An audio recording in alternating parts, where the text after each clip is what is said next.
Hi everybody, today we're going to do an oil change on this Nissan Rouge 2009. It needs an oil change. I do want to show you where the dipstick is, which is right next to the alternator, and also where the oil will go. It's right next to the first coil over here. It's right next to these coils.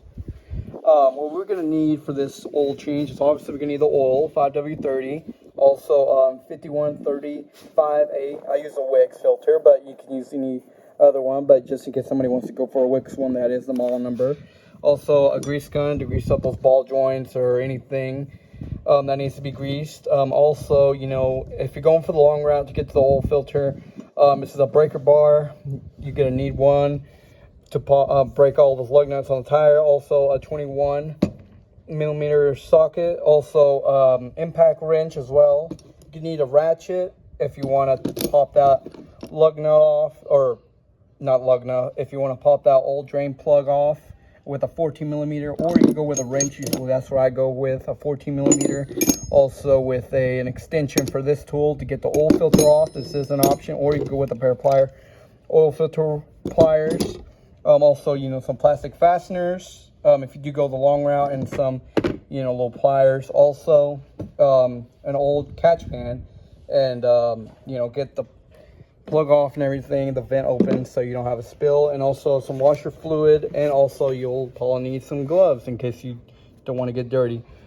And you can get these stickers for the next service we'll do at O'Reilly's, or get this for $5 on Amazon. So let's get started. One more thing I forgot to mention, you will need a jack stand and a jack, just in case you go through that long route, or if you can't fit in your vehicle, this would be perfect. All right, so let's get started with that oil change. Right before we start, I recommend taking the little oil cap off of the car, Nissan Rouge, and put it right there, so in case you close it, it won't close.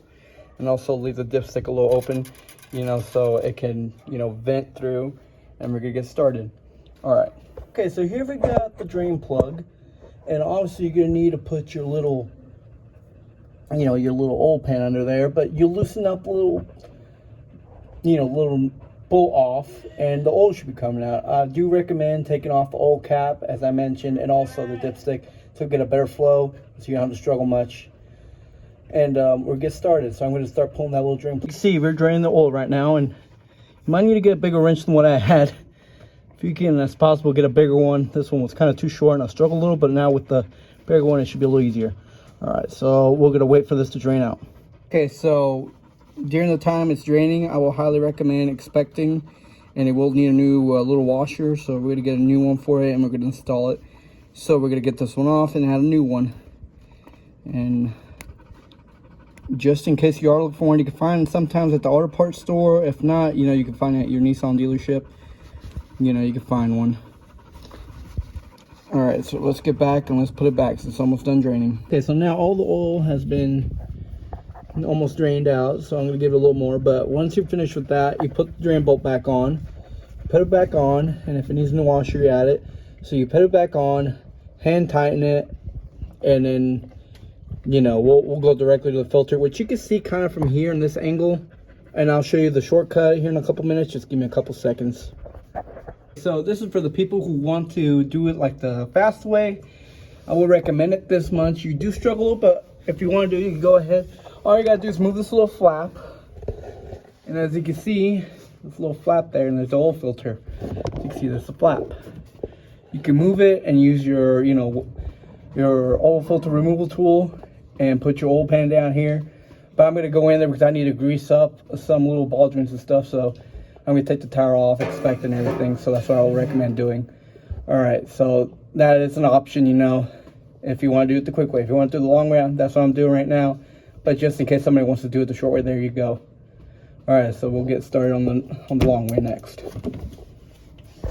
Okay, so here we are on the passenger wheel, and we're going to get the tire off. So first, I'm going to use my breaker bar with my 21mm socket to get these bolts, the lug nuts basically, loosened up, and chuck the wheels in the back. I forgot to mention that.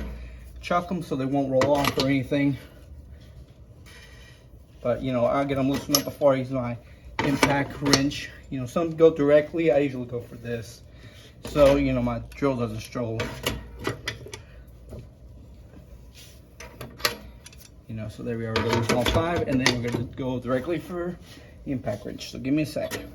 Okay, after lifting up the car, we're gonna get the lug nuts off. So, got the wheel flying. And I will highly recommend getting this. Every homeowner needs one, and this one ain't too expensive. If you were in the Bower line, it's only worth like 60 bucks. Sometimes they always have sales on the batteries and tools. And, you know, 60 bucks ain't bad. I've owned this for like a year now, and it's still kicking butt and stuff. But there we are. We got that guy off. Just in case, you know, it's not coming off, hit it with a hammer or something on the tire area and see if it'll pop off. But this one came out voluntarily since not too long ago I did something down here. I had to replace the washer pump and also replace the alternator. So there we go. Also, if you do it the long route, there is a good thing you get to see through is that you get to check your brakes, see how they're doing, and they look good to me. They have a little groove going, so yeah, it's not good. I'm noticing that. Yeah, I might be needing to replace that rotor here. All right, so as I was trying to demonstrate earlier how to get to the faster route where the little bushings fell off, but here, this is where you have to take this little panel off, you know, which I will demonstrate. But you got to take this little panel off with the little, you know, pushing pliers, and you get to the filter. Let me go get that real quick, and I'm back in a second. Okay, so you might want to need one of these just in case. They're not too expensive. Sometimes they're on sale, and also has the little push pliers, which, you know, see, it comes out easy. I'm gonna go do it this route because I want to. As I mentioned, I need to grease some things, and you know, I want to maintain some stuff, check how's everything going, which I'm noticing it's gonna probably need rotors here pretty soon. And I think they replaced the brake pads on this one not too long ago. That guy didn't come out, but as you can see, you know, it's just pop the little push pins. You don't need to pop them all off.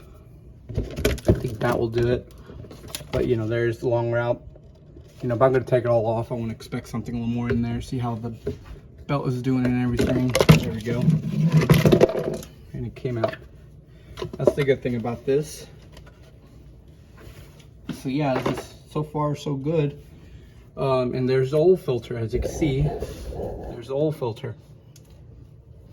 All right, so let me go get that little oil filter removal pliers. And I do want to show you how this little tool is used. I'm not going to use it fully, but I'm going to kind of demonstrate how it's used. So, you know, this little guy, usually what it does is you put on a ratchet. Since here we got plenty of space to do it.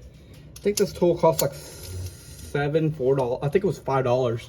But you can put this little guy here, and you just tell it to, like, since it's tiny, but you have to loosen it, and it just turns. See, there we go. So you can see it turns. And I loosened it up. But also, you know, the pliers will do it too. So all the pliers do is just grab onto it and you twist the direction you need. You know, but since I already got to loosen it up, it's ready to go. And also have your oil catch pan down there ready to go. And there we go. And we're going to clean that up with some brake cleaner. You know, get that. Made a little mess, but that could be cleaned up. As long as it ain't a big mess. There we are. So we're gonna let that drain out a bit and clean it up. Expect if the oil ring, the gasket came off with the filter, and then we'll add the new filter in. So give me a couple seconds. And right before we go back down there, I will highly recommend grabbing a little oil from, you know, from the oil that's being drained from the oil pan or from your oil.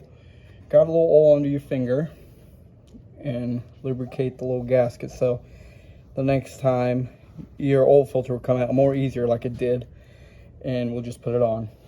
Okay, so after oiling up the little, you know, the oil ring or the gasket, whatever, we'll put the oil filter back on.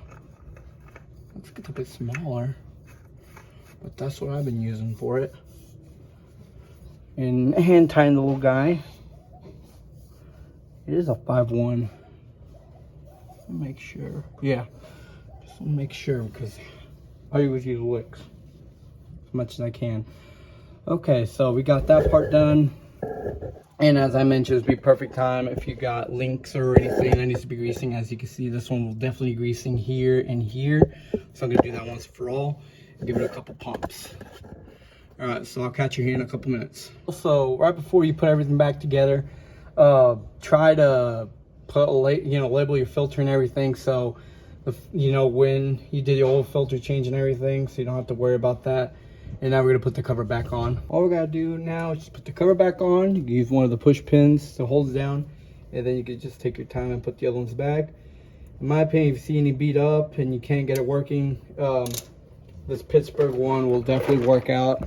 Kind of helped me when I was repairing this car, and there's some that look like they're good and some that look like they're beat up, and if they don't work, I'll replace them. And they're not that expensive. It usually go for 20 bucks for the pack, and if you just buy a pack of 6, they go for like $7 or something around there. But since this pack is $20, it comes with a bunch of them, you don't have to worry about them, and it covers a lot of cars. I do have a video if you want to go through it, and it goes through everything about it. So, and also got a video of this guy in case you want to look at. All right, so I'm gonna proceed on putting this push pin stuff, and then we're gonna go back to put on the tire. Okay, so now I'm gonna tighten it up. That's why I would put the tire back on.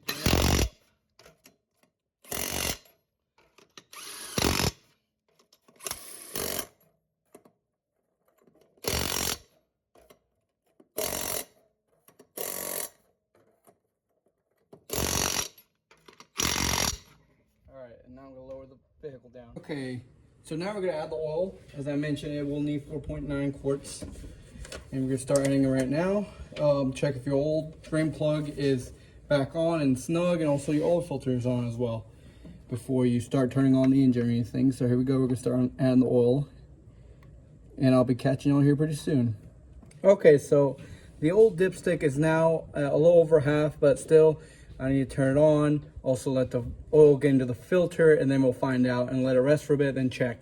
And once you check it, after letting it a little while sit down so all the oil can go down, you check it, give it like an hour just to make sure, and that's when you find out if the oil's good. All right, well, thanks for watching, and have a good day. And also put the cap back on the oil, so before you turn it on, so oil doesn't fly everywhere. All right, thanks for watching, have a good day.